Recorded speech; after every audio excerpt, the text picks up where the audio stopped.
हाँ जी नमस्कार। एक बार फिर से बहुत बहुत स्वागत है परिपूर्णता क्लासेस के एक और नई कक्षा में। आज की इस कक्षा में अपन पढ़ने जा रहे हैं नीति आयोग के बारे में। क्या है नीति आयोग? नीति आयोग आपके भारत सरकार के प्रमुख नीतिगत थिंक टैंक है, जिसे अपने 1 जनवरी 2015 को 1 जनवरी 2015 को योजना आयोग के स्थान पर स्थापित किया गया। पहले योजना आयोग चलता था, लेकिन 1 जनवरी 2015 में योजना आयोग के स्थान पर नीति आयोग स्टार्ट होता है। नीति आयोग के कार्य या फिर उद्देश्य के बारे में अपन बात करें तो सबसे पहले अपने साझा दृष्टिकोण देखते हैं। तो राज्य की सक्रिय भागीदारी के साथ एक अपने साझा राष्ट्रीय विकास नीति तैयार करना इसका पहला उद्देश्य रहता है। तो साझा दृष्टिकोण अपनाना, राज्य हैं और आपके केंद्र हैं, उनके बीच में एक सामंजस्य स्थापित करके राज्य की सक्रिय भागीदारी है, उसके साथ में एक साझा राष्ट्रीय विकास रणनीति तैयार करना पहला इसका दृष्टिकोण या फिर उद्देश्य रहने वाला है। दूसरा, सहकारी संघवाद, कोऑपरेटिव संघवाद आपके फेडरलिज्म में ये कैसे हो सकता है? ये राष्ट्र को आपके सुदृढ़ बनाने के लिए राज्यों के साथ संरचित जो सहयोग है, इस सहयोग को बढ़ावा देना।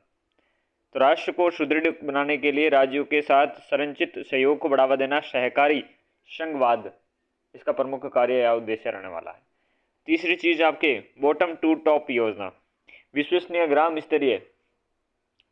जो ग्राम स्तरीय योजना के सक्षम बनाना, जिन्हें आपके उच्च शासन स्तरों पर आपके एकीकृत किया जा सके। तो टॉप टू बॉटम योजना, विश्वसनीय जो ग्राम स्तरीय योजनाओं को सक्षम बनाना और जिन्हें आपके उच्च शासन जो स्तर है वहां पर भी एकीकृत किया जा सके। राष्ट्रीय सुरक्षा का एकीकरण करना, यह सुनिश्चित करना कि आर्थिक नीति में राष्ट्रीय सुरक्षा संबंधी चिंताओं को शामिल किया जाए। तो राष्ट्रीय सुरक्षा का एकीकरण करना। फिफ्थ थिंग इज समावेशी विकास, समान विकास सुनिश्चित करने के लिए कमजोर वर्गों पर आपके ध्यान केंद्रित करना अनिवार्य है।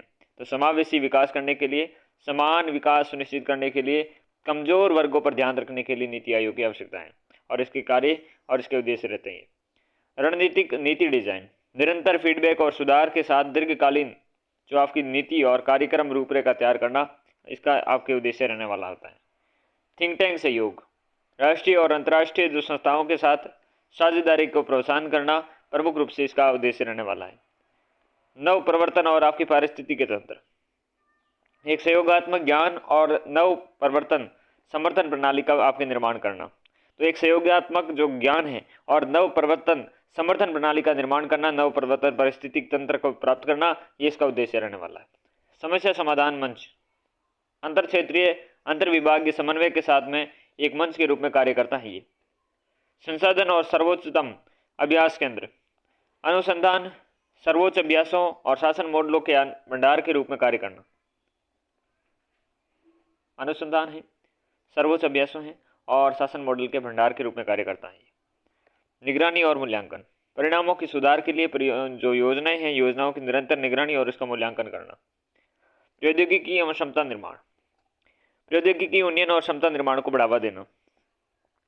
नेक्स्ट, सहायक पहल, राष्ट्रीय विकास एजेंडा को आगे बढ़ाने के लिए आवश्यक कोई अन्य गतिविधि प्रारंभ करना। तो सहायक पहल, राष्ट्रीय विकास एजेंडा को आगे बढ़ाने के लिए आवश्यक कोई अन्य गतिविधि आपकी प्रारंभ करना। ये एक संलग्न कार्यालय है, विकास निगरानी एवं मूल्यांकन संगठन DEMO एक प्रमुख पहल आपके अटल नवाचार मिशन और एक स्वायत्त संस्था राष्ट्रीय श्रम अर्थशास्त्र अनुसंधान एवं विकास संस्थान द्वारा समर्थित है। और नीति आयोग के संपूर्ण गतिविधियों को 4 मुख्य भागों में विभाजित किया जा सकता है। एक है नीति एवं कार्यक्रम रूपरेखा, दूसरा सहकारी संघवाद, तीसरा निगरानी और मूल्यांकन, चौथा है थिंक टैंक और ज्ञान एवं नवाचार केंद्र। तो सबसे पहले नीति आयोग की संरचना के बारे में अब बात करें तो नीति एवं आपके कार्यक्रम रूपरेखा, दीर्घकालीन रणनीतिक नीति और राष्ट्रीय विकास एजेंडे का विकास करना पहले और इसका उद्देश्य देखते हैं। तो अभिनव भारत 75 के लिए रणनीति 2022-23 तक 41 क्षेत्रों में भारत के विकास का आपके रोड में तैयार किया गया। भारत 2047 विजन है, 2047 तक भारत को आपके विकसित राष्ट्र बनाने का दीर्घकालीन दृष्टिकोण है इसके अंतर्गत। तीसरा चल रहा है नीति आयोग का राष्ट्रीय ऊर्जा नीति, ऊर्जा सुरक्षा और स्थिरता के प्रति एकीकृत दृष्टिकोण अपनाना। फिर है गिग और आपके प्लेटफॉर्म वर्कर रिपोर्ट 2023, भारत की बढ़ती गिग अर्थव्यवस्था के लिए सुधार और सुरक्षा। पांचवी चीज इलेक्ट्रिक मोबिलिटी नीतिगत ढांचा, तो ईवी अपनाने के और हरित परिवहन को बढ़ावा देना, इसका प्रमुख रूप से उद्देश्य रहने वाला है किसका, इलेक्ट्रिक मोबिलिटी नीतिगत आपके ढांचा। ये आपके नीति एवं कार्यक्रम रूपरेखा जिसमें आपके दीर्घकालीन रणनीति, नीतियां और राष्ट्रीय विकास एजेंडा है उनका विकास करना होता है, जिसमें अभिनव भारत 75 के लिए रणनीति, भारत 2047 विजन, राष्ट्रीय ऊर्जा नीति, गिग और platform worker report 2023, electric mobility नीतिगत ढांचा। फिर नेक्स्ट है आपका सहकारी संघवाद, संरचित मंचों के माध्यम से केंद्र और राज्यों के बीच में सहयोग को बढ़ावा देना। संरचित मंच है, उन मंचों के माध्यम से केंद्र और राज्यों के बीच में सहयोग को बढ़ावा देना। पहल और इसके उद्देश्य देखते हैं। तो पहले है आपकी शासी परिषद, जो कि राष्ट्रीय स्तर पर सहमति बनाने के लिए सभी मुख्यमंत्री और उपराज्यपालों को शामिल किया जाता है। तो इसमें आपके जो सभी मुख्यमंत्री हैं और उपराज्यपालों को शामिल किया जाता है शासी परिषद में। किसमें? शासी परिषद में। तो ये आपके सहकारी संघवाद है, यानी कि संरचित मंचों के माध्यम से केंद्र और राज्यों के बीच में आपके सहयोग को बढ़ावा देने के लिए शासी परिषद देगा। फिर है क्षेत्रीय परिषद और मुख्यमंत्री के उपसमूह, सुधारों के संबंध में संयुक्त निर्णय लेना, जैसे आपके CSS का नियुक्तिकरण क्या काम करता है, उद्देश्य क्या होता है कि सुधारों के संबंध में संयुक्त निर्णय लिया जा सके। तीसरा है अपनी पहल है राज्य विशिष्ट सतत विकास लक्ष्य SDG आपके संवाद, सतत विकास लक्ष्यों के संबंध में राज्यों को अनुकूलित सहायता। तो राज्य विशिष्ट सतत विकास लक्ष्य संवाद है, ये सतत विकास के लक्ष्यों के संबंध में राज्यों को अनुकूलित सहायता देना। जिला स्तर की योजना निर्माण हेतु सहायता, राज्यों के साथ सहयोग के माध्यम से आपके बॉटम टू अप आपके नियोजन मॉडल हैं, इनको प्राप्त करना। तीसरा है निगरानी और मूल्यांकन, योजनाओं की डेटा संचालित वास्तविक समय ट्रैकिंग और परिणाम आधारित समीक्षा। पहल देखें तो विकास निगरानी एवं मूल्यांकन कार्यालय DMEO आपके प्रदर्शन की निगरानी करने का वाला आपके स्वतंत्र मूल्यांकन विंग। दूसरा बजट निर्माण हेतु आपके निष्पादन परिणाम ढांचा, आपके मंत्रालयों के लिए परिणाम आधारित बजट निर्माण करने का उद्देश्य रहता है बजट निर्माण हेतु निष्पादन परिणाम ढांचा का। तीसरा आकांक्षी जिलों का कार्यक्रम ADP, प्रदर्शन आधारित रैंकिंग के माध्यम से 112 पिछड़े जिलों की निगरानी करना। फिर है योजना मूल्यांकन रिपोर्ट, उदाहरण के लिए PMAY और साथ में पोषण अभियान। इसके लिए सुधारों का लक्ष्य उद्देश्य क्या है, सुधारों के लिए साक्ष्य आधारित समीक्षा करना। फिर अपनी बात करते हैं विकास निगरानी मूल्यांकन कार्यालय देखा हमने, जो प्रदर्शन की निगरानी के लिए स्वतंत्र मूल्यांकन विंग है। और बजट निर्माण हेतु निष्पादन परिणाम ढांचा देखा सब पहले, जो कि मंत्रालयों के लिए परिणाम आधारित बजट निर्माण का उद्देश्य रहता है। आकांक्षी जिला कार्यक्रम देखा, जिसमें प्रदर्शन आधारित रैंकिंग के माध्यम से 112 पिछड़े जिलों की निगरानी करना है। फिर योजना मूल्यांकन रिपोर्ट देखी, और जिसमें सुधारों के लिए साक्ष्य आधारित समीक्षा करना है। अब बात करते हैं थिंक टैंक ज्ञान और नवाचार केंद्र, नीति अनुसंधान, नवाचार, वैश्विक सर्वोत्तम प्रथाएं और सूचकांक संचालित सुधार। तो थिंक टैंक ज्ञान और आपके नवाचार केंद्रों में सबसे पहले देखते हैं अटल नवाचार मिशन, जो आपके ATLS और आपके AICS के माध्यम से नवाचार संस्कृति का आपके निर्माण करना। दूसरा है भारत नवाचार आपके सूचकांक, राज्यों को उनकी नवाचार क्षमता के आधार पर रैंकिंग देना। SDG भारत सूचकांक, राज्यों को केंद्र शासित प्रदेशों के सतत विकास लक्ष्यों पर प्रगति का आंकलन करना। विद्यालय शिक्षा आपके गुणवत्ता सूचकांक, राज्य स्तर पर अधिगम और परिणामों का मानक निर्धारण करना। फिर है निर्यात तत्परता सूचकांक, निर्यात बढ़ाने के लिए राज्यों की तत्परता के आधार पर रैंकिंग देना। फिर है वैश्विक सहयोग, UNDP, WHO, WEF, क्षमता निर्माण शोध और नीतिगत मानकों का निर्धारण करना वैश्विक सहयोग होता है। तो थिंक टैंक ज्ञान और नवाचार में आपके केंद्र में अटल नवाचार केंद्र आपके मिशन देखा, भारत नवाचार सूचकांक देखा, SDG आपके भारत सूचकांक देखा, जिसमें आपके सतत विकास लक्ष्य पर प्रगति का आंकलन होता है, और विद्यालय शिक्षा गुणवत्ता सूचकांक देखा, निर्यात तत्परता सूचकांक देखा, जो कि निर्यात बढ़ने की आपके राज्यों की तत्परता के आधार पर रैंकिंग होती है, और वैश्विक सहयोग देखा। नीति की संरचना आयोग संरचना देखते हैं, तो अध्यक्ष होता है वो प्रधानमंत्री होता है। शासी परिषद में सभी राज्यों के मुख्यमंत्री होते हैं। विधायिका वाले केंद्र शासित प्रदेशों में मुख्यमंत्री और अन्य केंद्र शासित प्रदेशों के आपके उपराज्यपाल होते हैं। तो जिसमें विधायिका है उस केंद्र शासित प्रदेश के क्या होंगे, सीएम होंगे, और जहां पर विधायिका नहीं है, अन्य केंद्र शासित प्रदेश है, वहां के आपके एलजी होंगे, उपराज्यपाल। प्रधानमंत्री द्वारा आपकी बैठक बुलाई जाती है। सदस्य आपके राज्यों के मुख्यमंत्री और उपराज्यपाल हो गए, ठीक है ना। क्षेत्रीय परिषद के बारे में बात करें तो यहाँ पर अध्यक्ष होता है नीति आयोग के अध्यक्ष द्वारा आपके नामित व्यक्ति। तो क्षेत्रीय परिषद होती है कौन सी, तो क्षेत्रीय परिषद होगी है ये क्षेत्रीय परिषद आपके, क्षेत्रीय परिषद नीति आयोग के अध्यक्ष के द्वारा नामित व्यक्ति होता है, वो इसका अध्यक्ष होता है। विशेष आपके विशेषज्ञ होता है, डोमेन संबंधी विशेषज्ञ या फिर आपके प्रैक्टिशनर, ठीक है ना। प्रधानमंत्री के द्वारा आपके विशेष जो विशेषज्ञ होता है वो पीएम के द्वारा नामित होता है। और आपका क्षेत्रीय परिषद है, इस क्षेत्रीय परिषद के द्वारा भी आपके जो पीएम है, इस पीएम के द्वारा अध्यक्ष चुना जाता है।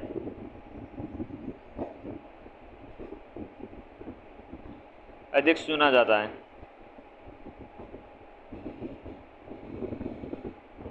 संगठनात्मक संरचना में देखें तो पीएम आपके ऊपर चेयरमैन है, वाइस चेयरमैन होता है आपके appointed by the CM, appointed by the PM, rank of the cabinet minister, rank होनी चाहिए कैबिनेट मिनिस्टर की, और जो अपॉइंट किया जाता है प्रधानमंत्री के द्वारा vice chairman.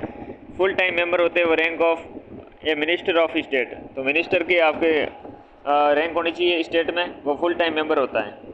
Part time member होता है आपके नेक्स्ट टू आपके यूनिवर्सिटीज रिसर्चर ऑर्गेनाइजेशन में, ठीक है ना। और एक्स ऑफिसर मेंबर में मैक्सिमम 4 हो सकते हैं। Member of central council of minister and nominated by, जो किसके द्वारा होंगे, प्रधानमंत्री के द्वारा होंगे, तो वो क्या होंगे आपके एक्स ऑफिसो मेंबर हो सकते हैं। सीईओ है appointed by the PM for आपकी फिक्स टेन्योर, फिक्स समय के लिए अपॉइंट किए जाते हैं पीएम के द्वारा, क्या चीज़, सीईओ। फिर आपके सेक्रेटरीट होता ही है, ओके। अब बात करते हैं योजना आयोग, राष्ट्रीय विकास परिषद और यहाँ पर नीति आयोग के बारे में। स्थापना देखेंगे, तुलनात्मक अध्ययन देखते हैं तो यहाँ पर योजना आयोग की आपकी योजना आयोग की स्थापना की जाती है 15 मार्च 1950 को। ये योजना आयोग की आपकी स्थापना की जा रही है। बात करें राष्ट्रीय विकास परिषद की तो ये विकास परिषद आपके 6 अगस्त 1952 को राष्ट्रीय विकास परिषद की स्थापना की जाती है। 1 जनवरी 2015 को 1 जनवरी 2015 है, इस 1 जनवरी 2015 को नीति आयोग है, इस नीति आयोग का भाई साहब आपकी स्थापना की गई थी। 1 जनवरी 2015 राष्ट्रीय विकास परिषद, 6 अगस्त 1952 और 15 मार्च 1950 में आपकी योजना आयोग। प्रकृति देखें तो आपकी योजना आयोग है और साथ में विकास चाहे परिषद हो जाए चाहे नीति आयोग हो, तो जो गैर संवैधानिक संविधानात्तर हैं और कार्यपालिका के आदेश पर हैं, ठीक है ना। कार्य इसमें क्या है, कार्य अलग अलग है सभी के। योजना आयोग के हमने देखे तो योजना आयोग के आपके 5 वर्षीय योजना तैयार करना और अनुदान है, अनुदान से संबंधित आपके काम रहता है, ठीक है ना, रहता था, अब नहीं रहता क्योंकि ये 13 अगस्त 2014 को इनका मामला रफा दफा कर दिया था, ठीक है ना। वहीं आपके राष्ट्रीय विकास परिषद की 5 वर्षीय योजना का क्रियान्वयन करती है ये राष्ट्रीय विकास परिषद, और औपचारिक रूप से समाप्त नहीं हुई है, लेकिन वर्तमान में आपके निष्क्रिय है राष्ट्रीय विकास परिषद, ठीक है ना। और नीति आयोग सरकार का थिंक टैंक होता है, अध्यक्ष इसका प्रधानमंत्री होता है, उपाध्यक्ष प्रधानमंत्री के द्वारा नामित होता है, आपके कैबिनेट मंत्री के दर्जा होता है, जैसे सीईओ होता है, सचिव समान दर्जा होता है, राज्य के सीईओ इसमें रहते हैं और अंशकालीन या पूर्णकालीन सदस्य हो सकते हैं इसमें। वहीं आपके जो पहले चलती थी जिसकी संरचना देखे योजना आयोग की, तो अध्यक्ष प्रधानमंत्री होता था, और जो आपके राष्ट्रीय विकास परिषद है उसके भी अध्यक्ष प्रधानमंत्री, सदस्य होते हैं मुख्यमंत्री, योजना आयोग के सदस्य। योजना आयोग के जो सदस्य होते थे वो आपके प्रमुख रूप से राष्ट्रीय विकास परिषद के भी सदस्य होते थे। तो ये था अपना मामला। अब योजना आयोग और नीति आयोग के कार्यों में अंतर देखते हैं कि क्या कार्य थे योजना आयोग के और क्या नीति आयोग के हैं। तो योजना मॉडल के बारे में सबसे पहले बात करते हैं। योजना मॉडल के संदर्भ में देखें तो योजना आयोग आपके टॉप टू बॉटम केंद्रीकृत नियोजन दृष्टिकोण का पालन किया गया, किसमें, टॉप टू बॉटम की। लेकिन नीति आयोग में आपके सहभागिता पूर्ण नियोजन को प्रोत्साहित करने के लिए बॉटम टू टॉप दृष्टिकोण अपनाया गया। तो वो था आपके टॉप टू बॉटम, ये है बॉटम टू आपके टॉप। नीतिगत आपकी भूमिका, पंचवर्षीय योजना और वार्षिक योजनाओं के निर्माण पर ध्यान केंद्रित किया जाता था। पंचवर्षीय जो योजनाएं थी और उनके साथ में वार्षिक योजनाओं के निर्माण पर ध्यान केंद्रित होता था। लेकिन नीति आयोग इसमें थिंक टैंक और आपके रणनीतिक सलाहकार निकाय के रूप में कार्य करती है, जो कि क्या है, थिंक टैंक और आपके रणनीतिक सलाहकार के निकाय के रूप में कार्य करती है। धन आवंटन, राज्यों को धन आवंटन करने की शक्ति होती थी किसी योजना आयोग को, लेकिन आपके नीति आयोग केवल परामर्श करता है, धन आवंटन करने की इसके पास शक्ति नहीं होती है। संघीय संरचना, योजना आयोग की अपन देखें तो केंद्र का प्रभुत्व होता है, राज्यों की भूमिका सीमित होती है, लेकिन आपके नीति आयोग में सहकारी और आपके प्रतिस्पर्धात्मक या प्रतिस्पर्धी संघवाद को बढ़ावा दिया जाता है। कार्यान्वयन भूमिका देखें, योजना और कार्यान्वयन दोनों में शामिल है, योजना और कार्यान्वयन है दोनों में शामिल है। लेकिन नीति आयोग देखें, ये रणनीति जानकारी प्रदान करता है, आपके कार्यान्वयन की जो भूमिका होती है मंत्रालय और राज्यों की होती है, ना कि नीति आयोग की। निगरानी और मूल्यांकन, आपके योजना आयोग निगरानी आवधिक और रिपोर्ट आधारित करता था, लेकिन आपके नीति आयोग डेटा विश्लेषण के साथ में वास्तविक समय आधारित निगरानी और आपके मूल्यांकन करता है। फोकस क्षेत्र के अंतर्गत देखें तो आर्थिक विकास रहने वाला था योजना आयोग का, और आर्थिक विकास, संसाधन आवंटन और लक्ष्य आधारित विकास। तो आर्थिक विकास, संसाधन आवंटन और लक्ष्य आधारित विकास फोकस क्षेत्र था। लेकिन आपके जो नीति आयोग है उसका नवाचार है, समावेशी विकास है, स्थिरता है और क्षमता निर्माण है, ये इसके प्रमुख रूप से आपके लक्ष्य फोकस क्षेत्र रहने वाले हैं। हितधारक का आपके सहभागिता देखते हैं, तो हितधारक आपकी सहभागिता में योजना आयोग में बाहरी लोगों की सीमित भागीदारी होती थी, लेकिन जो यह नीति आयोग है जिसमें विशेषज्ञ हैं, संस्थाएं हैं, निजी क्षेत्र के साथ में व्यापक आपकी सहभागिता इसमें बढ़ी है। प्रौद्योगिकी का उपयोग देखें तो पारंपरिक कागज आधारित निगरानी होती थी, लेकिन इसमें आपके तकनीकी प्लेटफॉर्म और डैशबोर्ड का अत्यधिक उपयोग होता है, जैसे कि SDG आपके इंडेक्स हैं, इंडिया डेटा प्लेटफॉर्म है, यानी कि आपके ये तकनीकी प्लेटफॉर्म और डैशबोर्ड का अत्यधिक उपयोग होता था। ये पहले इसमें आपकी योजना आयोग में नहीं होता था। लचीलापन और नवीनता में देखें तो आपकी योजना आयोग की कठोर संरचना थी, दीर्घकालीन योजनाएं होती थी, लेकिन नीति आयोग में किसी भी समय सुधार और नवाचार की अनुमति आपको मिलती है। विशेष आपके कार्यक्रम, केंद्र द्वारा डिजाइन की गई योजनाओं को क्रियान्वयन किया गया, तो योजना आयोग में केंद्र के द्वारा जो डिजाइन की गई योजनाएं थी उनको क्रियान्वयन किया जाता है। लेकिन यहाँ पर आपके देखें जो आपके नीति आयोग है, ये आकांक्षी जिले, अटल आपके नवाचार मिशन आदि जैसे कार्यक्रम को डिजाइन और आपके संचालित किया गया। तो आकांक्षी जिले में अटल नवाचार मिशन, आकांक्षी जिले आदि आपकी क्या है कार्यक्रमों को डिजाइन और आपके संचालित किया गया। अब अपन बात करते हैं नीति आयोग और संघवाद के बारे में। यहाँ पर हमने कंपैरिजन करके देख लिया दोनों में। योजना आयोग आपके टॉप टू बॉटम के रूप में कार्य करती थी, नीति आयोग आपके बॉटम टू टॉप काम करती है। वो आपके पंचवर्षीय जो योजना आयोग थी, ये पंचवर्षीय योजना और वार्षिक योजनाओं के निर्माण में ध्यान केंद्रित करती है, लेकिन नीति आयोग आपके थिंक टैंक और रणनीतिक सलाहकार निकाय के रूप में कार्य करती है। ठीक है ना। वहीं अगर हम बात करें धन आवंटन में, तो वो धन आवंटन करने की शक्ति रखती थी, लेकिन आपकी नीति आयोग धन आवंटन की केवल परामर्श देती है। संघीय संरचना देखी हमने, केंद्र का प्रभुत्व रहता था, राज्य की भूमिका सीमित होती थी, लेकिन नीति आयोग में सहकारी और प्रतिस्पर्धाएं आपके संघवाद को बढ़ावा मिला। कार्यान्वयन की भूमिका देखी तो हमने योजना आयोग में योजना और कार्यान्वयन दोनों शामिल थे, लेकिन नीति आयोग में अपनी रणनीति जानकारी प्रदान करना है। कार्यान्वयन की भूमिका मंत्रालय और राज्य करेंगे, अपन को उससे टेंशन नहीं है। निगरानी और मूल्यांकन में हमने देखा कि योजना आयोग में निगरानी आवधिक और रिपोर्ट आधारित होती थी, लेकिन नीति आयोग में डेटा विश्लेषण के साथ में वास्तविक समय आधारित निगरानी और मूल्यांकन होता है। फोकस क्षेत्र हमने देखा योजना आयोग में आर्थिक विकास, संसाधन आवंटन और लक्ष्य आधारित विकास, लेकिन नीति आयोग में नवाचार है, समावेशी विकास है, स्थिरता है और क्षमता निर्माण है। हमने पहलू में देखा कौन सा, एक था हितधारक सहभागिता, तो बाहरी लोगों की सीमित भागीदारी होती थी योजना आयोग में, लेकिन नीति आयोग में नहीं। यहाँ पर विशेषज्ञ भी होती हैं, संस्थाएं भी होती हैं, निजी क्षेत्र के साथ में व्यापक आपकी सहभागिता होती है। प्रौद्योगिकी का उपयोग पहले नहीं होता था, कागज आधारित निगरानी होती थी, पारंपरिक होता था, लेकिन आज के समय परिवर्तन हुआ है। नीति आयोग में आपके तकनीकी प्लेटफॉर्म और डैशबोर्ड का अत्यधिक उपयोग हो रहा है, और आपके जैसे कि SDG इंडेक्स हो गया, अब इंडिया डेटा प्लेटफॉर्म हो गया।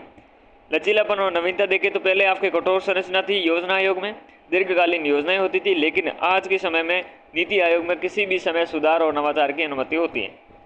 विशेष कार्यक्रम में देखें तो केंद्र के द्वारा डिजाइन की गई योजनाओं को क्रियान्वयन किया गया योजना आयोग के द्वारा। नीति आयोग में आपके आकांक्षी जिला, अटल नवाचार मिशन आदि जैसे कार्यक्रम को वो डिजाइन और संचालित किया गया।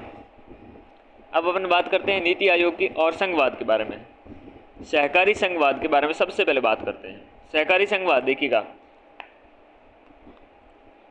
सहकारी संघवाद में सबसे पहले या तंत्र, फिर कार्य प्रणाली और हालिया उदाहरण चीज़ों के द्वारा समझा जाएगा। पहले यहाँ पर सबसे पहले बात करते हैं शासी परिषद की बैठक। तो कार्य प्रणाली देखते हैं तो राष्ट्रीय नीति निर्माण के लिए सभी मुख्यमंत्रियों और उपराज्यपालों को शामिल किया गया। और आपके हालिया उदाहरण में देखें तो 8वीं शासी परिषद बैठक वर्ष मई 2023 में कृषि, कौशल विकास और आपके स्वास्थ्य प्रणाली पर केंद्रित चर्चा हुई थी। तो शासी परिषद की बैठक। दूसरी अपनी सीएम के उप समूह। कार्यप्रणाली में प्रमुख सुधारों पर आपके संयुक्त केंद्र राज्य कार्यबल। उदाहरण में देखें तो केंद्रीय प्रायोजित योजनाओं के युक्तिकरण पर उप आपके समूहों ने 2023 में कार्यान्वयन और आपके योग्य रोड मैप सफलतापूर्वक प्रस्तुत किया। वहीं आपके राज्य विशिष्ट एसडीजी परामर्श है। तो कार्यप्रणाली में देखें तो राज्य नियोजन के लिए क्षेत्रवार संवाद। तो राज्य विशिष्ट एसडीजी परामर्श में राज्य नियोजन के लिए क्षेत्रवार संवाद होता है। हालिया में एसडीजी की प्रगति समीक्षा 2023 के अंतर्गत केरल, सिक्किम और गुजरात जैसे राज्यों के साथ में व्यक्तिगत संवाद आपके सत्र आयोजित किए गए।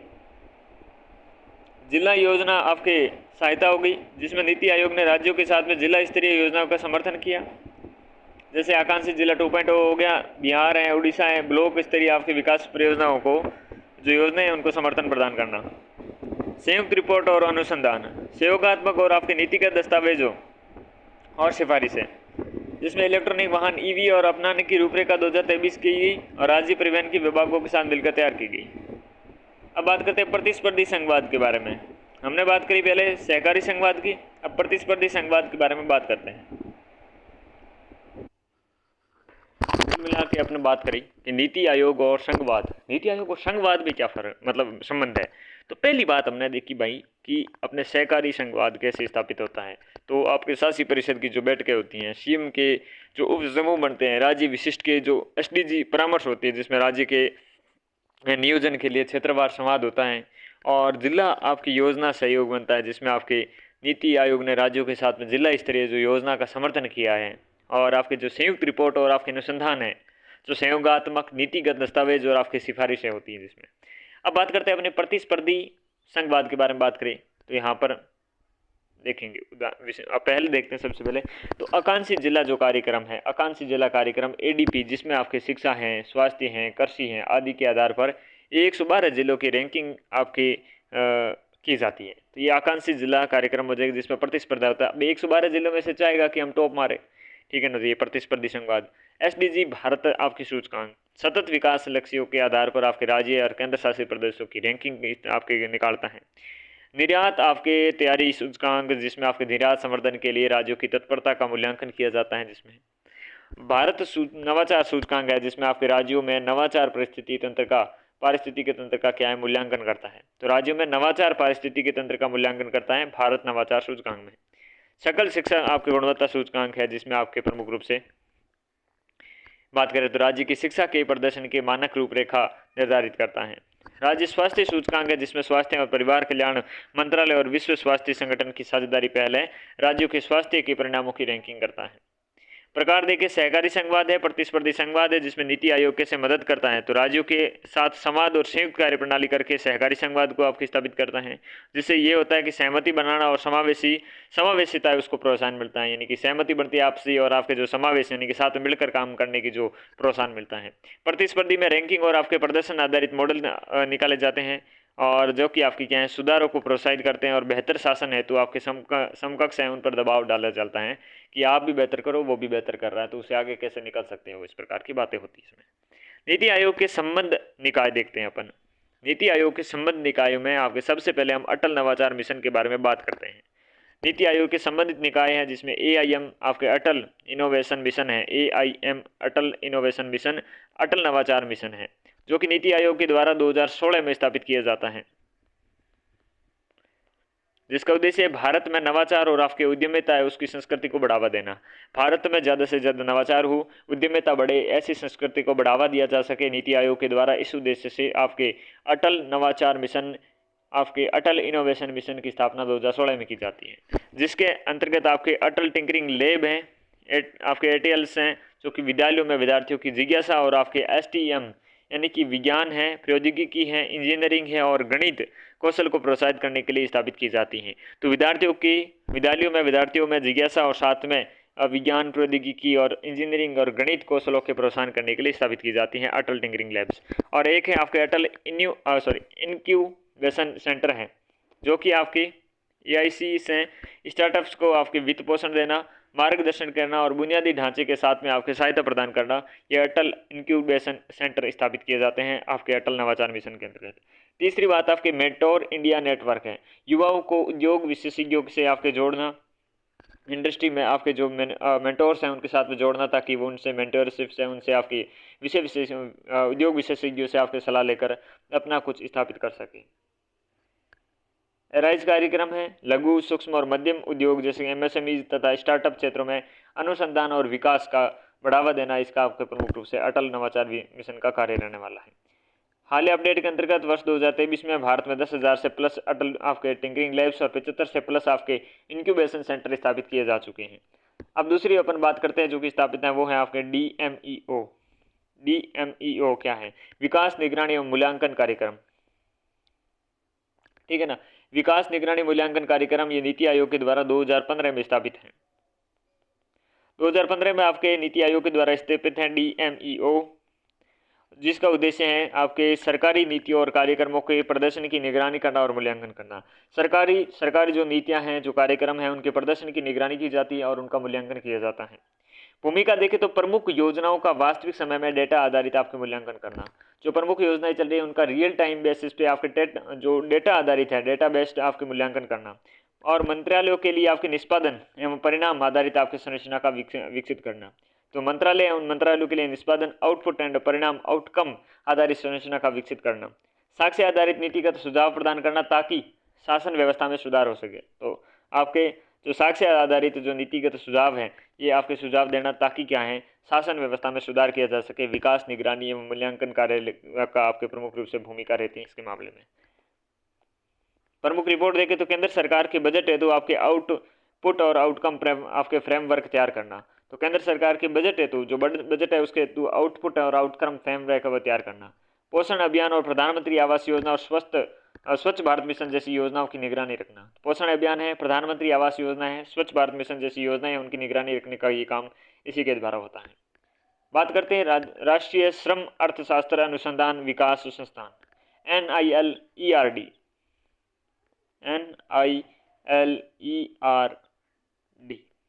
NILERD जो कि आपके राष्ट्रीय श्रम अर्थशास्त्र अनुसंधान एवं विकास संस्थान के नाम से जानी जाती है, जिसकी स्थापना 1962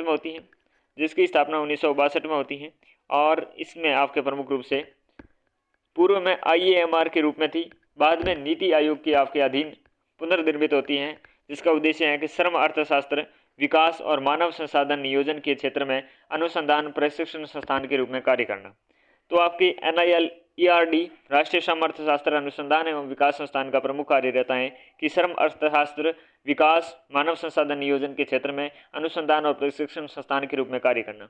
मुख्य कार्य ये है कि श्रम बाजार अनुसंधान, कौशल अंतर जो स्किल गैप विश्लेषण और रोजगार नियोजन संबंधी कार्य करना। तो श्रम बाजार है और साथ में अनुसंधान है, कौशल आपके अंतर विश्लेषण करना उनका, और रोजगार नियोजन संबंधी कार्य करना। अगला कार्य रहता है सरकारी अधिकारियों शोधकर्ताओं के लिए क्षमता निर्माण, कैपेसिटी बिल्डिंग का कार्यक्रम आपके आयोजित किया जाता है इसके द्वारा। रोजगार है, आजीविका है और जनसांख्यिकी जैसे क्षेत्रों में नीति निर्माण के समर्थन में आपके समर्थन प्रदान करना। हालिया इसकी पहल है जो कि इंडिया आपके 2047 के लिए भावी नौकरियों के रुझान और कौशल आवश्यकताओं के संबंध में अध्ययन और श्रम बाजार सुधारों और आपके इनके लैंगिक भागीदारी पर शोध 2023 आदि आपके पहल किए गए हैं। राष्ट्रीय श्रम अर्थशास्त्र अनुसंधान एवं विकास संस्थान जो कि 1962 में स्थापित है। निकाय देखते हैं और फोकस उनके क्षेत्र देखते हैं और उनका महत्व देखते हैं।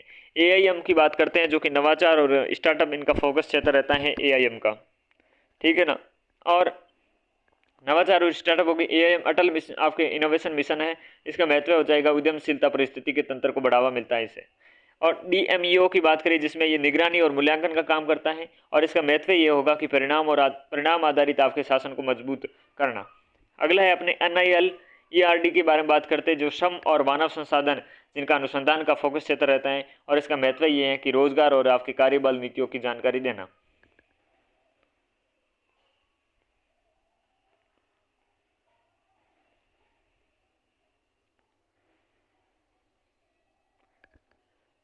नीति आयोग से संबंधित कुछ आपकी समस्याएं देखने को मिल रही हैं, कुछ वैधानिक स्थिति का अभाव देखने को मिलता है, वित्तीय आवंटन की शक्तियों का अभाव देखने को मिलता है, ओवरलैपिंग कार्यप्रणाली देखने को मिलती है जिसमें मंत्रालय और अन्य निकायों के कार्यों के आपके साथ ओवरलैपिंग होती है, सीमित कार्यान्वयन और आपकी भूमिका है जिसमें केवल सलाहकारी और कार्य भूमिका का अभाव रहता है। इसमें संघीय आपकी संरचना संबंधी चिंताएं रहती हैं, राज्यों को लगता है कि ये आपके संस्था केंद्र प्रधान है, ठीक है ना। ये आपके विलंबित नीतिगत आउटपुट है, कुछ महत्वपूर्ण नीतिगत क्षेत्रों में आपकी धीमी प्रगति होती है, सीमित निजी क्षेत्रों की आपकी सहभागिता रहती है, उद्योग और आपके स्टार्टअप की निम्न भागीदारी रहती है, जिसमें संसदीय निगरानी का अभाव रहता है, संसद के प्रति कोई जवाबदेही नहीं होती है। इसकी नियुक्ति का केंद्रीकरण है, सभी प्रकार के सदस्य आपकी PMO के द्वारा आपकी नियुक्ति होती है, डेटा पर केंद्रित लेकिन आपके सीमित क्षेत्रीय सत्यापन है, द्वितीयक डेटा पर आप क्या है पर अत्यधिक निर्भरता रहती है।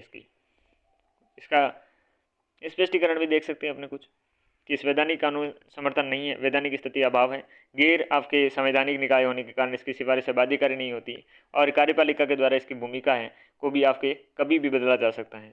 वित्तीय आवंटन की शक्ति में हमने देखा कि योजना आयोग के समान वित्तीय आवंटन की शक्ति नहीं होती इसमें भी, तो इसमें राज्यों और मंत्रालयों पर